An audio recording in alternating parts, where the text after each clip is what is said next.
Today I'm in a location that's thought to be one of the most haunted places in Britain, if not the world.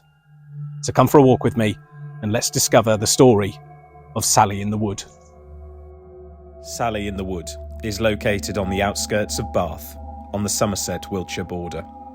The road is marked by this name, but drive carefully, as there have been 8 fatal collisions on this road.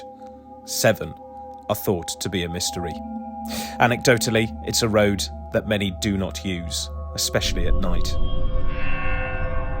as the image of a young girl has been seen multiple times running into the middle of the road. One driver even reported this young girl appearing in the rear view mirror on the back seat of their car. Others have simply reported hearing screams and cries from the wood that lines the road. But what are the stories behind these tales? Now, one of the more believable stories comes from 1762, the story of Sarah Gibson, aka Sally. That's what the locals nicknamed her.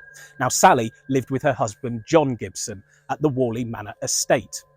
But their story comes to an end 20 years later, as John sadly passes away of pneumonia, rendering Sally homeless. She's got nowhere to go. She didn't own the cottage, so she had to leave. And she comes here. She lives in the woods. And she lives here for 41 years. But in that time, local rumour started to circulate of a witch that was dabbling in dark arts and magic and herbs and living off of the land here in the woods. Few people would even come anywhere near these woods through fear, because they have heard awful voices, screams and dancing shadows. Could it be the ghost of Sarah, aka Sally, that haunts these woods?